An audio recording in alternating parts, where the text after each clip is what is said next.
અમરેલી જિલ્લામાં મેઘરાજાની તોફાની બેટિંગ। અમરેલીના લીલિયામાં ધોધમાર વરસાદ ખાબક્યો।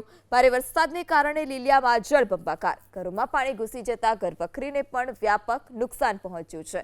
ત્યારે અમરેલીના લીલિયામાં ધોધમાર વરસાદ સતત બીજા દિવસે લીલિયામાં ભારે વરસાદ જોવા મળ્યો, જેને કારણે આસપાસના ગ્રામ્ય વિસ્તારમાં પણ વરસાદી પાણી ઘૂસી ચૂક્યા છે। મફત પલોટ વિસ્તાર અહીંયા અમારે પલોટમાં પાણી ગોઠણ કરી ગયેલું છે અટાણે ને તંત્રને ને બધાને અમારે જાણ રજૂઆત કરવા છતાંય પણ અહીંયા પાણીનો હલ થતો નથી। અહીંયા અમારા ઘરમાં બધાને ગોઠણ પાણી આવી જાય છે। મામલતદાર સાહેબ ખુદ અહીંયા કહીને ગયા કે આ નાળાના હિસાબે તમે તોડી નાખો। આ બીજા બધા વહીવટ સાઈડમાંથી શું કામ કાઢે છે? રાત્રે અમારે સાહેબ ક્યાં જવું? જો અમારી અરજી આ જ છે, બીજું કાંઈ અરજી નથી। અમરેલીમાં ધોધમાર વરસાદથી નદી નાળાઓ પણ ઉફાન પર છે। ગીર પંથકમાં ભારે વરસાદથી શેત્રુંજી નદીમાં પૂર। અમરેલીના ગાવડકા નજીક શેત્રુંજી નદીનું રૌદ્ર સ્વરૂપ જોવા મળ્યું। આપ આ દ્રશ્ય પણ જોઈ રહ્યા છો કે નદીમાં પાણીની ભારે આવકને કારણે નદીનું રૌદ્ર સ્વરૂપ નદી બે કાંઠે વહેતી થઈ છે। ખેડૂતોમાં પણ નદીમાં નવા નીર આવતા ખુશી જોવા મળી। આ સાથે પ્રશાસન તરફથી લોકોને સતર્કતાના ભાગરૂપે ત્યાંથી દૂર રહેવા પણ કહેવામાં આવ્યું છે।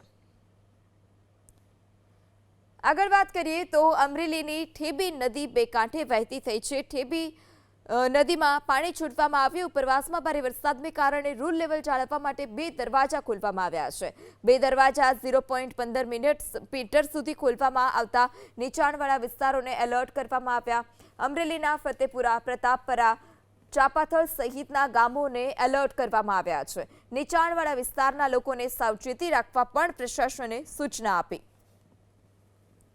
ત્યારે નીચાણવાળા આસપાસના ગામડાઓ ફતેપુરા, પ્રતાપપરા, ચાપાથળ સહિતના ગામડાઓને એલર્ટ કરવામાં આવ્યા છે। ઠેબી નદીમાં પાણી છોડવામાં આવ્યું છે। આ સાથે લોકોને નદીના પટમાં ન જવા પણ સૂચના આપવામાં આવી છે। ત્યારે અમરેલીમાં ધોધમાર વરસાદથી ડેમ ઓવરફ્લો થઈ રહ્યા છે। મોટી કુંકાવાવનો સોનલ ડેમ ઓવરફ્લો થયો। જળાશયમાં નવા નીરની આવક થતા ખેડૂતોમાં પણ ખુશી છે। ત્યારે સારા વરસાદને પગલે જે સ્થાનિક જળાશયો છે, નવા નીરની આવક થઈ રહી છે। ચેકડેમો ચલોચલ થઈ રહ્યા છે।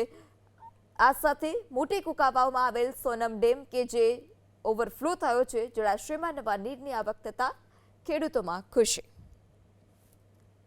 ત્યારે અમરેલીમાં સાર્વત્રિક મેઘમહેર સતત બીજા દિવસે જોવા મળી છે। આ સાથે ઉપરવાસમાં પણ ભારે વરસાદને કારણે સ્થાનિક નદી નાળા ઉફાન પર છે।